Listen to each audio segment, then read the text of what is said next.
नमस्कार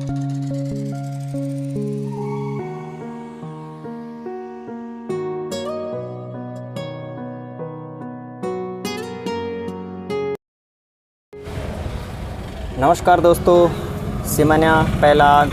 तो आज की हमारी यात्रा हो रही है रामनगर से और बीरोंखाल के लिए। तो अभी हम काशीपुर से पहुंच चुके हैं रामनगर और हम बैठे हैं अभी यूजर्स की बस में। तो यूजर्स की ये बस जाएगी लगभग 9:30 के करीबन रामनगर से थलीसैंण, बैजरा और बीरोंखाल के लिए। तो यहाँ से है किराया हमारा 150 रुपये। तो चलिए पहले हम आपको दिखाते हैं जब हमने सुबह काशीपुर से यात्रा शुरू की थी तो कैसे की थी, और थोड़ा फ्लैशबैक में ले जाते हैं और फिर हम आएंगे रामनगर और फिर यहाँ से करेंगे आगे की यात्रा शुरू। सुबह लगभग 7:45 बजे हम बैठे अपनी स्कूटी में और निकल पड़े रामनगर की बस को पकड़ने के लिए। आसमान में सूरज बादलों के साथ अटखेलियाँ कर रहा था और ऐसा लग रहा था जैसे बारिश आने का मौसम बन रहा हो। काशीपुर में स्थित स्टेडियम के पास से हमें मिली उत्तर प्रदेश परिवहन निगम की बस है और हम बैठे इस बस में रामनगर के लिए। शिब्बी मेरे साथ था और वो इस यात्रा के लिए बहुत खुश था। शिब्बी मेरा छोटा भतीजा। 44 रुपीज़ के टिकट में उत्तर प्रदेश परिवहन निगम की बस के माध्यम से हम पहुँचे रामनगर मार्केट में।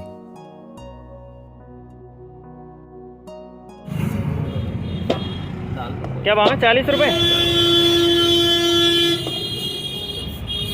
ये बड़ा वाला निकाल दो ना, इतना बड़ा मत रखो यार भैया। हाँ छोटे डालो, ये डाल दो जो टाइट हैं, ज़्यादा बड़े तो बेकार हैं। जी और क्या लेने बताओ? कुछ भी नहीं? ऐसा कैसे यार, सब्जी तो रख ली हमने। ये है आनंद मिष्ठान भंडार, रामनगर की फेमस दुकान मिठाई की। हाँ okay okay okay okay okay, चलो अभी पैक कर लेते हैं, ठीक है।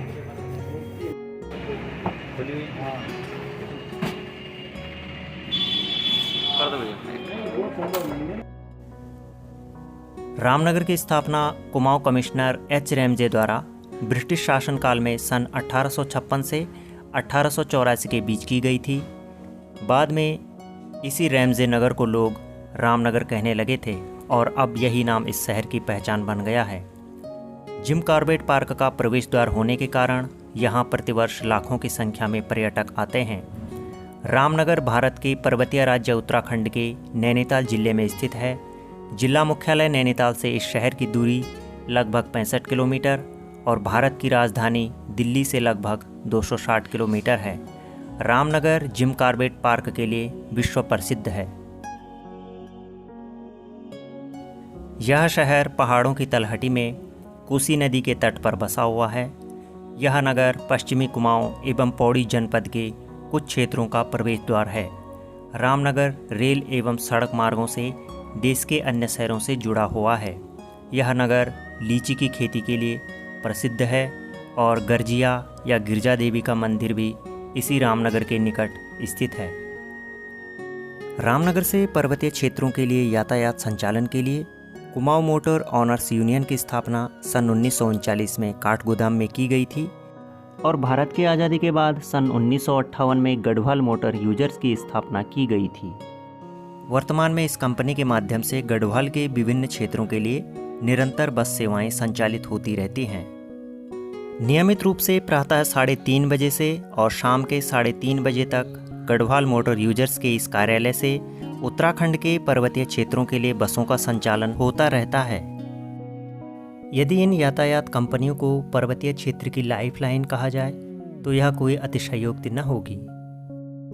तो चलिए अब इस सामान्य सी जानकारी के बाद हम अपनी यात्रा शुरू करते हैं रैमजे नगर अर्थात रामनगर से और बीरोंखाल के लिए। तो आप भी हमारे साथ इस यात्रा में शामिल हो जाइए और देखते रहिए पहाड़ के सुंदर दृश्य। जैसे कि हम आपको पहले बता चुके हैं कि रामनगर जिम कॉर्बेट पार्क का प्रवेश द्वार है। इस वजह से यहाँ पर पर्यटक एवं पार्क में घूमने वाले सैलानी निरंतर आते रहते हैं और इस समय हम यात्रा कर रहे हैं राष्ट्रीय राजमार्ग 121 पर, जो कि रामनगर को पौड़ी से जोड़ता है। जिम कॉर्बेट पार्क का अधिकांश भाग पौड़ी जनपद के अंतर्गत आता है और जबकि इसका कुछ भाग नैनीताल जनपद के अंतर्गत आता है। कोटद्वार की ओर से भी अनेक पर्यटक जिम कॉर्बेट पार्क में प्रवेश करते हैं, किंतु इनकी संख्या रामनगर की अपेक्षा कम होती है। बरसात के मौसम को छोड़ करके रामनगर में पूरे वर्ष पर्यटक एवं सैलानी निरंतर आते रहते हैं और जिम कॉर्बेट पार्क के सुंदर दृश्यों को देखकर अभिभूत होते रहते हैं। यहाँ आने वाले पर्यटकों में विदेशी पर्यटकों की संख्या अधिक होती है, जबकि भारत के विभिन्न शहरों से भी यहाँ निरंतर पर्यटक आते रहते हैं। इस टाइगर रिजर्व को बनाने का मुख्य उद्देश्य बंगाल टाइगर की जाति को सुरक्षित रखना था। भारत की आज़ादी से पहले इस पार्क का नाम हेली नेशनल पार्क था और बाद में भारत की आज़ादी के बाद इसका नाम परिवर्तित करके रामगंगा नेशनल पार्क रखा गया और बाद में पुनः इसको परिवर्तित करके इस पार्क का जो अंतिम नाम रखा गया वह था जिम कॉर्बेट नेशनल पार्क और वर्तमान में भी इस पार्क का यही नाम है। जिम कॉर्बेट मुख्य रूप से एक लेखक और एक शिकारी थे और वे उन जानवरों का शिकार करते थे जो मानव जाति के लिए घातक होते थे। उन्होंने गढ़वाल एवं कुमाऊं के जंगलों में रह करके अनेक आदमखोर तेंदुओं और बाघों का सफाया किया। इस राष्ट्रीय राजमार्ग पर यदि आप सुबह के समय यात्रा करते हैं तो आपको अनेक प्रकार के जंगली जानवर सड़क के किनारे देखने को मिल जाएंगे। जिम कॉर्बेट पार्क के इस जंगल में अधिकांशतः शाल, सागौन और शीशम के वृक्ष हैं और इन वृक्षों के साथ ही अन्य कई प्रकार की प्रजातियां यहां पर पाई जाती है। कुछ ही देर में हम पहुंचने वाले हैं गर्जिया देवी के विश्व प्रसिद्ध मंदिर के पास। गर्जिया देवी का जो मुख्य मंदिर है वह कोसी नदी की धारा के मध्य में स्थित है और एक अन्य मंदिर सड़क मार्ग के किनारे बनाया गया है। यहाँ पर आने जाने वाले जितने भी वाहन होते हैं यहाँ पर रुकते हैं और माता का प्रसाद लेकर के अपनी आगे की यात्रा प्रारंभ करते हैं। गिरिजा का अर्थ है पर्वत से जन्म लेने वाली। यह मंदिर देवादिदेव महादेव की पत्नी पार्वती जी को समर्पित है और यहाँ पर साल भर भक्तों एवं श्रद्धालुओं का आना जाना लगा रहता है। गिरिजा देवी के पास स्थित इस पुल की ऊंचाई काफ़ी अधिक है और क्षेत्र के अन्य पुलों की अपेक्षा यह पुल सबसे ऊंचा है।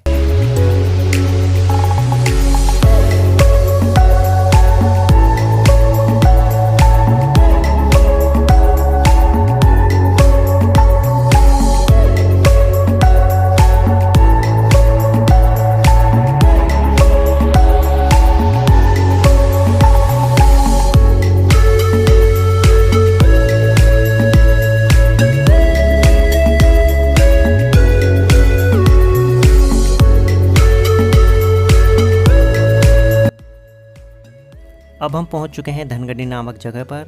इस जगह पर सभी वाहनों को नदी पार करनी पड़ती है और यह समस्या बरसात के मौसम में अत्यधिक बढ़ जाती है, जब इस नदी में जल की मात्रा बहुत अधिक हो जाती है। सभी यात्री वाहनों को यहाँ पर परेशानी का सामना करना पड़ता है और कई घंटों तक यहाँ पर रुकना पड़ता है। वर्तमान में यहाँ पर एक ओवरब्रिज को प्रस्तावित किया गया है जिस पर कि कार्य चल रहा है।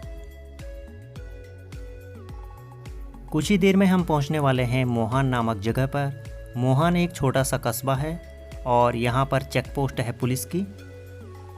इस जगह से एक सड़क मार्ग रानीखेत के लिए जाता है, जबकि एक सड़क मार्ग राष्ट्रीय राजमार्ग 121 बन करके सीधे पौड़ी की ओर जाता है। यह स्थान भी जिम कॉर्बेट पार्क के अंतर्गत आता है।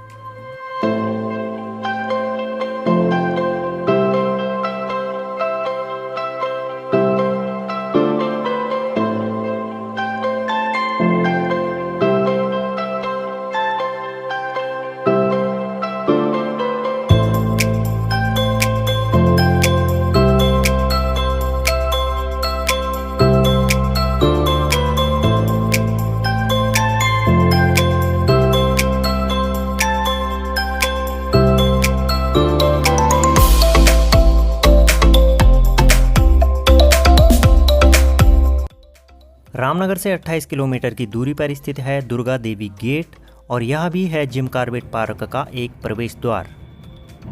प्रत्येक वर्ष मानसून सीजन में जिम कॉर्बेट पार्क के इस प्रवेश द्वार को बंद कर दिया जाता है। इस जगह से पौड़ी शहर की दूरी है लगभग 213 किलोमीटर और मरचुला की दूरी है 8 किलोमीटर। प्रकृति के इन सुरम्य दृश्यों को देखते हुए अब हम कुछ ही देर में पहुंचने वाले हैं चिमठा नामक जगह पर। इस जगह से एक रोड जाती है भतरौज खान के लिए और यह सीधा जो मार्ग जा रहा है यह जाता है मरचुला के लिए। पर्वतराज हिमालय के उच्च शैल श्रृंगों से निकल करके कलकल निनाद करती हुई रामगंगा नदी के दर्शन हमें मरचुला नामक जगह पर होते हैं। और अब हम पहुंच चुके हैं मरचुला। मरचुला में रामगंगा नदी के ऊपर एक विशाल पुल बना हुआ है और इस पुल को पार करके व्यक्ति पहुंचता है रामनगर से मरचुला नामक एक छोटे से कस्बे में। नेशनल हाईवे 121 पर स्थित मरचुला नामक जगह पर सभी यात्री वाहन एवं अन्य प्राइवेट वाहन रुकते हैं और दोपहर का भोजन करते हैं और फिर यहाँ से अपनी आगे की यात्रा शुरू करते हैं। मरचुला और जड़ाव खांद के छोले बहुत प्रसिद्ध हैं और आने वाले जितने भी यात्री होते हैं वे इन स्थानों पर रुकते हैं और यहाँ के छोलों का आनंद लिए बिना वे आगे की यात्रा शुरू नहीं करते हैं। इसलिए जो भी इस रूट से आगे बढ़ता है वह मरचुला के छोले और जड़ाव खांद के छोले खाना बिल्कुल भी नहीं भूलता है। मरचुला नामक जगह से एक सड़क भिक्यासैंण, सल्ट, दिगोली खाल, किनाथ आदि के लिए जाती है, जबकि दूसरी सड़क राष्ट्रीय राजमार्ग 121 बनकर सीधे पौड़ी के लिए आगे बढ़ती है।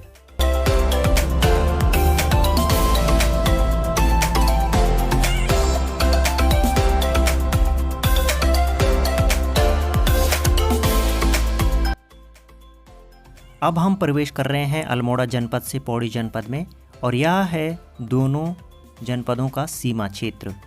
यहाँ से प्रारंभ होती है जनपद पौड़ी गढ़वाल की सीमा।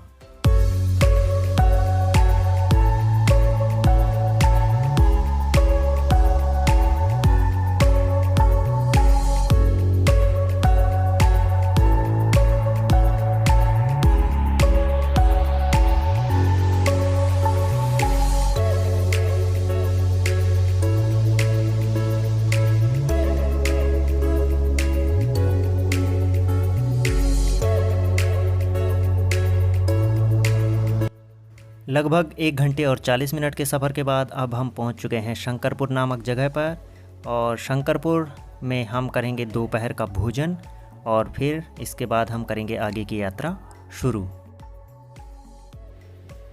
आजा, खाना खाएगा ना? क्या खाएगा, दाल भात कि छोले खाएगा? दाल भात। और ये है शंकरपुर, ठीक है। शंकरपुर में चलो चलो चलो चलो चलो चलो चलो चलो चलो चलो।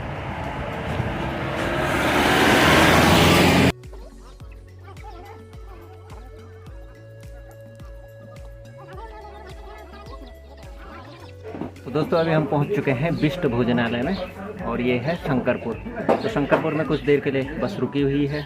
सभी यात्री यहाँ पर भोजन करेंगे और उसके बाद हम फिर आगे की यात्रा शुरू करेंगे। जैसा कि आप जानते हैं पहाड़ों का सफ़र अच्छा होने के साथ साथ काफ़ी थकाऊ भी होता है, तो थकान तो लग ही जाती है, लेकिन जब यहाँ पर खाना खाएंगे तो शरीर में कुछ एनर्जी आ ही जाएगी। तो चलिए आप भी हमारे साथ भोजन कीजिए ऑनलाइन और उसके बाद फिर आगे की यात्रा शुरू करते हैं। तो ये आ गया हमारा खाना। शिवी क्या क्या है इसमें? दाल भात है कि चावल है? दाल चावल। चावल नहीं, भात है ये तो। दाल भात सब्जी और मक्खन। मक्खन।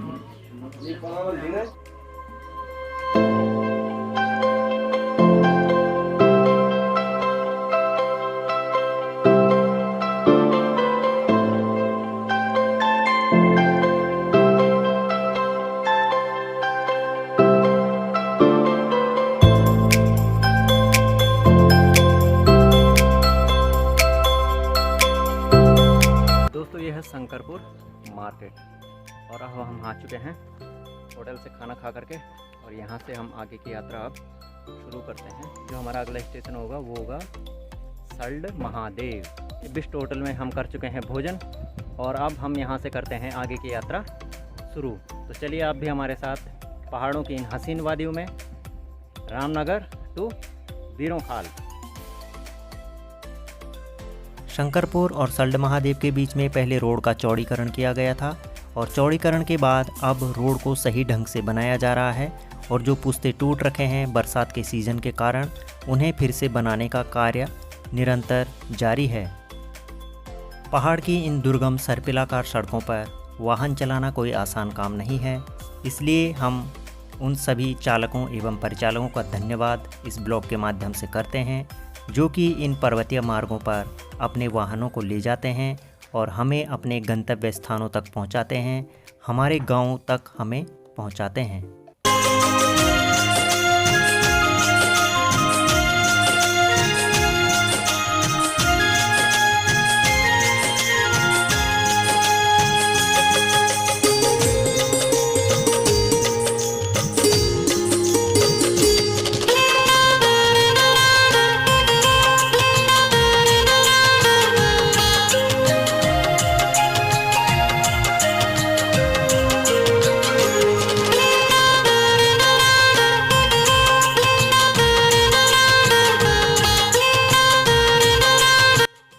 अब हम पहुंच चुके हैं सल्ड महादेव नामक स्थान पर।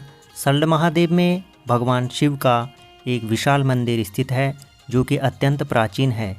इस मंदिर की गणना भारत के लघु केदारों में की जाती है। सल्ड महादेव का यह क्षेत्र अत्यंत रमणीय एवं विस्तृत है। सल्ड महादेव नामक कस्बे में छात्रों के पढ़ने के लिए संस्कृत विद्यापीठ एवं औद्योगिक प्रशिक्षण संस्थान ITI की स्थापना की गई है। दूर दूर से छात्र यहाँ पर अध्ययन के लिए आते रहते हैं।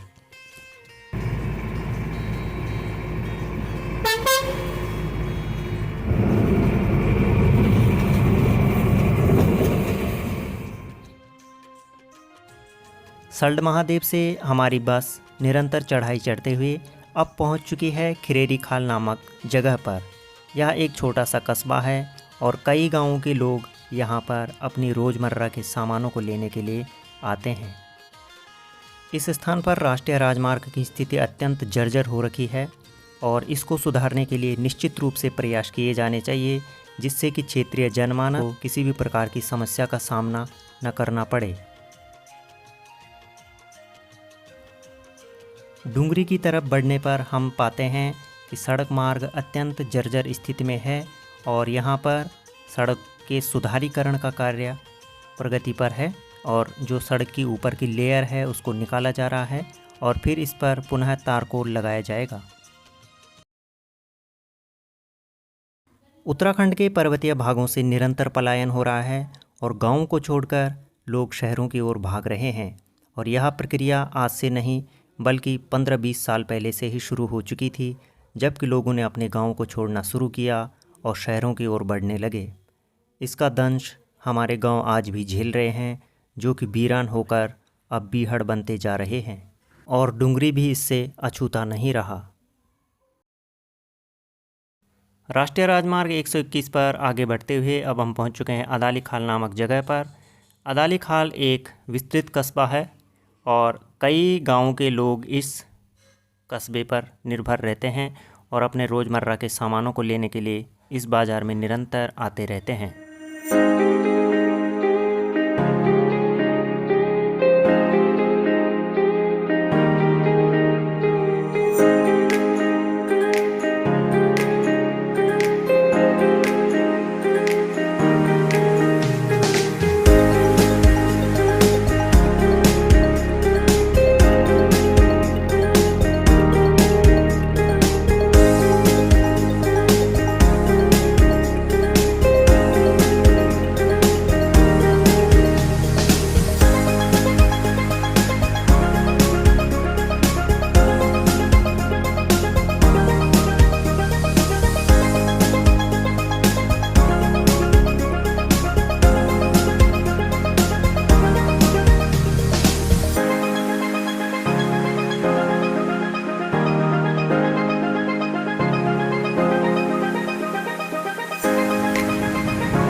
पहाड़ों की इस टेढ़ी मेढ़ी और दुर्गम सड़क से चलते हुए अब हम पहुंच चुके हैं जड़ाव खान मार्केट में। जड़ाव खान मार्केट धुमाकोट और अदाली खाल के बीच में स्थित है और यह एक छोटा सा कस्बा है और यहाँ पर आने जाने वाले सभी यात्री वाहन रुकते हैं और दोपहर का भोजन करते हैं और फिर अपनी आगे की यात्रा शुरू करते हैं।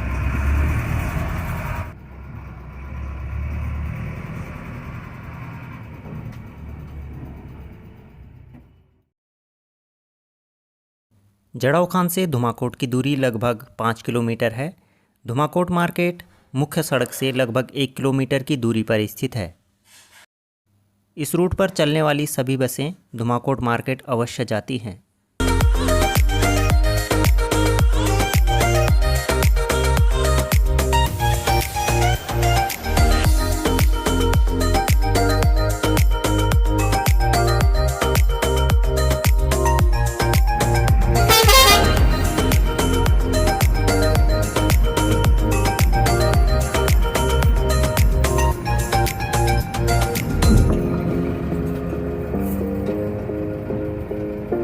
पंडित जी मुंह भी धो दो थोड़ा। कैसा है पानी? ठंडा है गर्म है? ठंडा।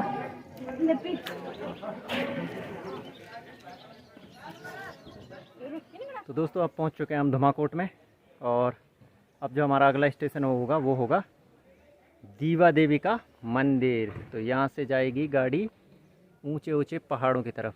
तो चलिए आप भी हमारे साथ। Shivi, do you want to say something? Dhumakot Pauri Garhwal ज़िले में स्थित एक तहसील है और इस क्षेत्र का यह एक व्यस्ततम बाज़ार है। इस बाज़ार में चहल पहल काफ़ी रहती है और लोगों का आना जाना यहाँ पर निरंतर लगा रहता है।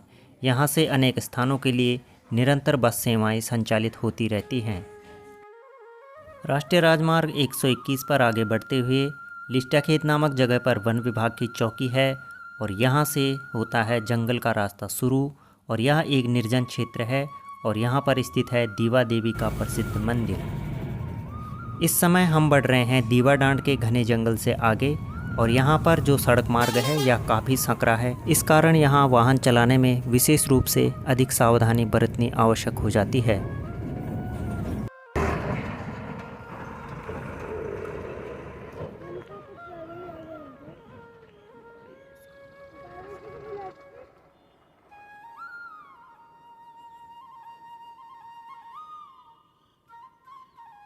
तो भाई हमारी गाड़ी तो गई। तो शिवी उतर गए हम अपने स्टेशन पे।